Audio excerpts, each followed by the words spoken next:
नमस्कार, स्वागत है आप देख रहे हैं तेज इंडिया लाइव न्यूज और मैं हूं आपके साथ आदेश कुमार। आइए आपको दिखाते हैं दिन भर की कुछ खास छोटी और बड़ी खबरें तेज इंडिया लाइव न्यूज के साथ।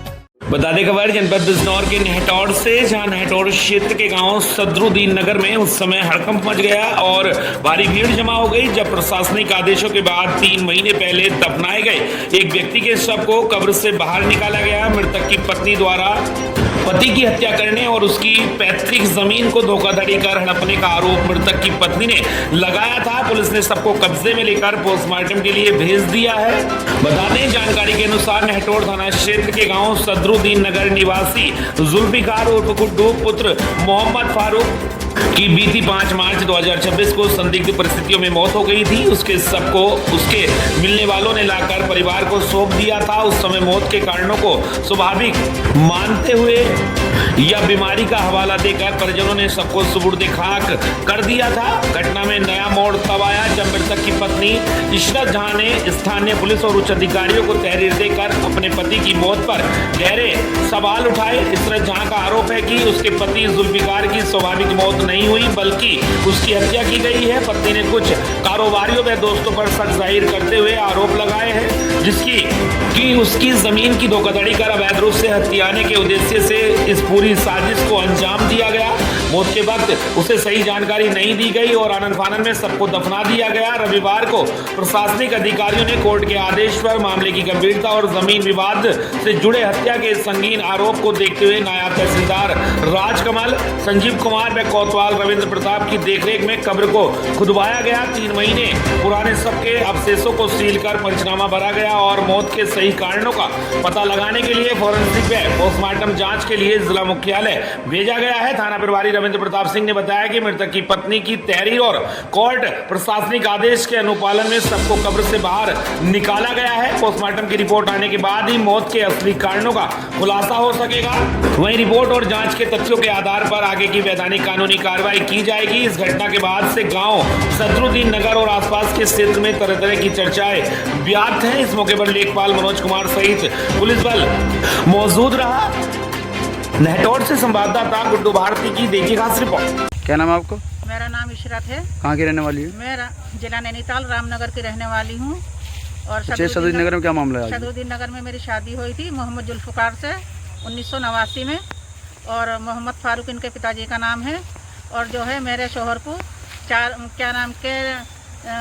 बरोज 3 मंगल के दिन 6:40 पे लेके गए हैं और जुमरात के दिन 4:45 पे मरावा लेके आया है। शादाब घर से कार्तिक लेके गया था, वहाँ से शादाब लेके आया है और मेरे शोहर को शराब पिला के ज़मीन के पता नहीं इन्होंने फर्जी कागज़ बनाए, क्या करा क्या नहीं करा और मेरे शोहर को मरवाया है। बुंदू प्रधान इनमोल है, इसमें बुंदू प्रधान का सारा करा धरा है और लेकर वो गया है कार्तिक और शादाब मरावा लेके आया है और शादाब की बीवी।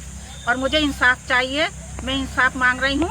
मेरे बच्चे हैं, 3 बेटी हैं, 2 बेटे हैं, मुझे इंसाफ चाहिए और जो है मेरी कोई सुनवाई नहीं हुई। अच्छा, आज क्या मामला हुआ? आज मामला ये है कि मैंने सर निकालने के लिए कहा था तो मैं पोस्टमार्टम के लिए अपने शोहर का सर निकलवा रही हूँ। क्या चाहते हैं वो? मैं पोस्टमार्टम चाहती हूँ, मुझे इंसाफ चाहिए, मेरे बच्चों को इंसाफ चाहिए और मेरी जो ज़मीन है वो मेरा घर है वो मुझे मिलना चाहिए। मैं कहाँ जाऊँगी अपनी बेटियों को लेकर? ऐसा तो धोखाधड़ी से फिर कोई भी किसी का घर नाम करा लेगा। इस मामले में किसी शिकायत की थी? पहले शिकायत की थी मैंने, थाने में रिपोर्ट करी थी मैंने, एसपी साहब के पास भी करी थी, एडीएम साहब के पास भी करी थी, डीआईजी के पास भी करी थी और डीआईजी साहब से भी झूठ बोला गया कि वो घर पे मरा है, वो एम्बुलेंस से नहीं आया है, उसकी मौत घर पे हुई है। थाने वालों ने उसके लोग कितने लोग गवाह है, मेरा पूरा मोहल्ला गवाह है, आप सबसे मालूम करिए।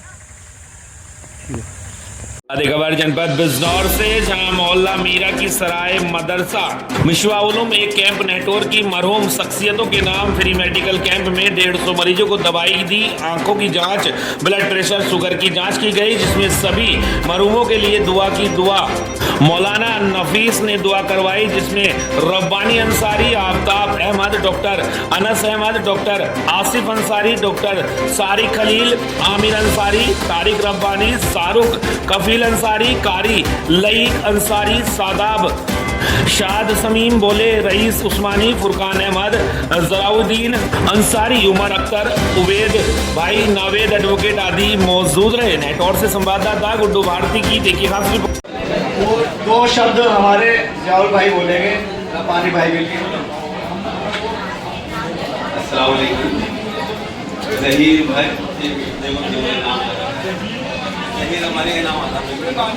हाँ, जो हमारे रब्बानी अंसारी भाई है, अल्हम्दुलिल्लाह शुरू से लेकर के जो मैं देख रहा हूँ, शायद 1.5-2 साल से मैं इनको फेसबुक देख रहा था, उसके बाद में मैंने नेताओं को देखा, हमेशा सोशल वर्क में जुड़े रहते हैं और अच्छाई के लिए काम करते हैं, समाज के लिए काम करते हैं। जो उन्होंने प्रोग्राम किया रखाया, ये भी एक समाज के लिए बहुत अच्छा प्रोग्राम है। लोगों को इससे इंशाल्लाह बहुत ज़्यादा फैज़ पहुँचेगा और आगे उम्मीद करता हूँ कि हमारे रब्बानी भाई भी ऐसे ही काम करते रहेंगे। शुक्रिया अल्लाह। अधिक खबर जनपद बिजनौर के शिवाला कला क्षेत्र से, जहां बिजनौर के शिवाला कला क्षेत्र में खेत में बने कुएं में मिला किसान का शव, क्षेत्र में फैली सनसनी। बता दें, क्षेत्र के एक खेत में बने कुएं में रविवार सुबह किसान का शव मिलने से क्षेत्र में हड़कंप मच गया। घटना की सूचना मिलते ही पुलिस प्रशासन में खलबली मच गई। मिली जानकारी के अनुसार जौनपुर निवासी 40 वर्षीय रिंकू शनिवार सुबह अपने खेतों में सिंचाई के लिए घर से निकला था। जब वह देर रात तक वापस नहीं लौटा तो चिंतित परिजनों ने उसकी तलाश शुरू की। रविवार सुबह करीब 10 बजे कुएं में शव मिलने की सूचना पुलिस को दी गई। सूचना पाते ही क्षेत्राधिकारी चांदपुर और शिवाला कला थाना प्रभारी अपनी टीम के साथ तत्काल मौके पर पहुंचे। पुलिस और फील्ड यूनिट की टीम ने घटनास्थल का गहन मुआयना किया। मृतक के शरीर पर बाएं हाथ पर और आंख के पास चोट के निशान पाए गए हैं, जिससे प्रथम दृष्टया कुएं में गिरने से दुर्घटना की आशंका जताई जा रही है। पुलिस ने सबका पंचनामा भरकर पोस्टमार्टम के लिए जिला चिकित्सालय भेज दिया। वहीं क्षेत्राधिकारी ने बताया कि मामले की गंभीरता से जांच की जा रही है और कानूनी कार्रवाई प्रचलित है। फिलहाल क्षेत्र में स्थिति सामान्य है। बिजनौर के शिवाला कला से संवाददाता राकेश कुमार की देखिए खास रिपोर्ट। अवगत कराना कि आज दिनांक 7 जून 2026 को सुबह करीब 10 बजे थाना शिवाला कला के ग्राम जौनपुर के खेत में स्थित एक कुएं में एक व्यक्ति के शव मिलने सूचना प्राप्त हुई। इस सूचना पर तत्काल थाना पुलिस तथा फील्ड यूनिट मौके पहुंची तथा जानकारी करने पर ज्ञात हुआ कि व्यक्ति का नाम रिंकू है तथा इनकी उम्र करीब 40 वर्ष है, जो कि जौनपुर गाँव के ही रहने वाले थे तथा यह कल दिनांक 6 जून को अपने खेतों में पानी लगाने के निकले हुए थे। संभवतः इनकी कुएं में गिरने की वजह से उसकी मृत्यु हो गई। मृतक के शव पर बाएं आंख पर तथा बाएं हाथ पर हल्की खुरसट तथा चोट के निशान है, जो कि संभवतः कुएं में गिरने की वजह से लगना प्रतीत हो रहा है। शव का पंचायतनामा करा करके पोस्टमार्टम में जिला अस्पताल मोर्ची भेज दिया गया है। मौके पर कानून व्यवस्था स्थिति सामान्य है, शेष अन्य विधिक कार्रवाई प्रचलित है।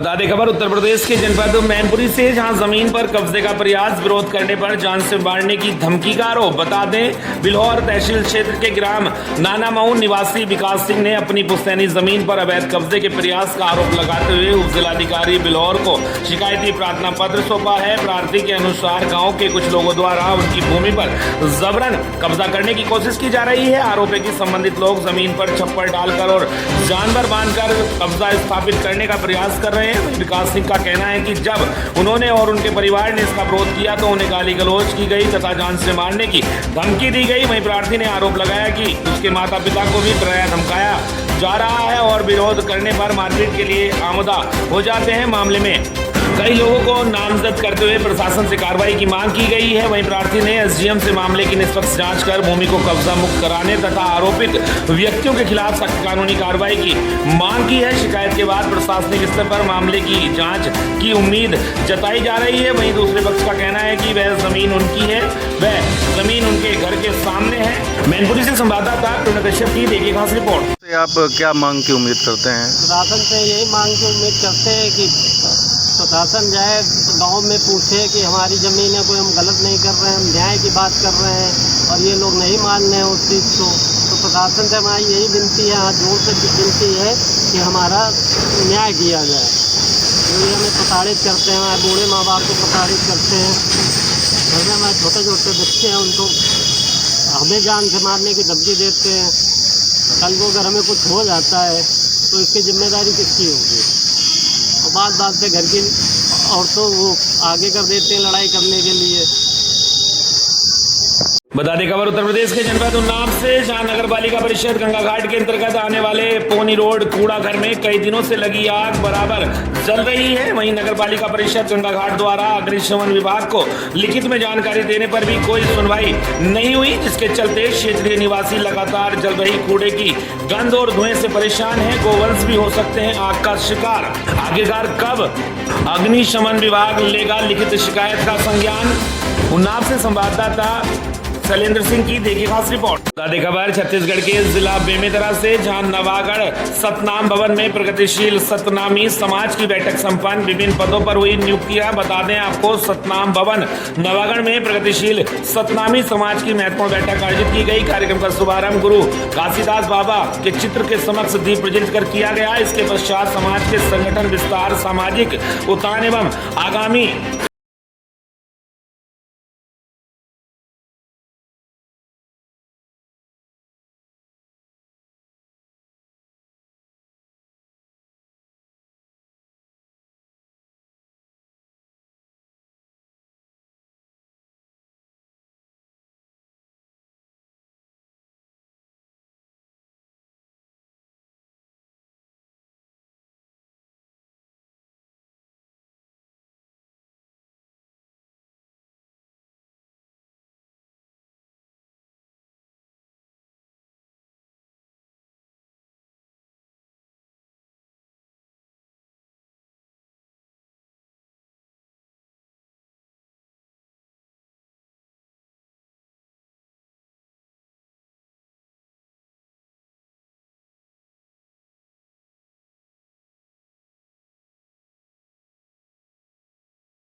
की देखी खास। जी बताएंगे कौन सा पद पे आपको चयनित किया है? जी, आज छत्तीसगढ़ प्रगतिशील सतनामी समाज के द्वारा ब्लॉक अध्यक्षों का चयन किया जाना था। नवागढ़ सतनाम भवन में आयोजित था, जिसमें ब्लॉक अध्यक्ष युवा प्रकोष्ठ के रूप में नारायण हितलहरे मेरा नाम है, मुझे नियुक्त किया गया है। आज कितने सतनामी समाज के जो पदाधिकारी जो उपस्थित थे कार्यक्रम पे? आज इसमें जितने भी समाज के लोग थे, चाहे शिक्षक हो, वकील हो,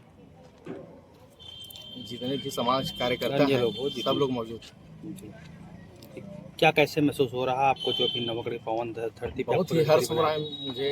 ब्लॉक अध्यक्ष ये नई जिम्मेदारी मिली है, तो बिल्कुल समाज के लिए मैं दिल से, हृदय से काम करूंगा। चल ठीक। बताएंगे नवागढ़ के पावन धरती पर आपको अध्यक्ष के रूप में आपको चुना गया है, तो नाम और पद आप बताएंगे, और क्या समाज के लिए आप सोचे हैं और क्या कर सकते हैं आगे समाज में? सबसे पहले मैं प्रगतिशील सतनामी समाज राज्य स्तरीय संगठन है, इसको मैं धन्यवाद देना चाहूँगा। और जय सतनाम, और मेरे को नवागढ़ ब्लॉक का जिम्मेदारी दिया गया है, जो सतनामी समाज का समाज के लिए जो उद्देश्य है, जो मार्गदर्शक है, उनके आधार पे ब्लॉक के लोगों को जागरूक करूंगा और जोड़ने का काम करूंगा। क्या क्या करते हैं आप ऐसे बताओ जो कार्य? मेरा छोटा सा दुकान है ऑटो पार्ट्स का, और मैं पूर्व में सरपंच।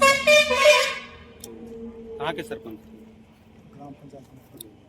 तो समाज को लेकर के यहाँ जो चर्चाएं जो हुए हैं, और वो कई मुद्दे पर भी चर्चा हुआ है, उसमें क्या लगता है आपको, जिन बात को जो मुद्दा किया यहाँ पे जो चर्चाएं हुई है और समाज के हित के संबंधी चर्चाएं हुई हैं, समाज को जोड़ने का जो चर्चाएं हुए हैं, उसको आगे लेकर हम अच्छे टीम बनाकर मतलब अच्छे रिजल्ट देंगे। जी, कितने पदाधिकारी जो यहाँ जो चयनित जो हुआ है जी? यहाँ लगभग अध्यक्ष उपाध्यक्ष टोटल 8-10 लोग चयनित हुए।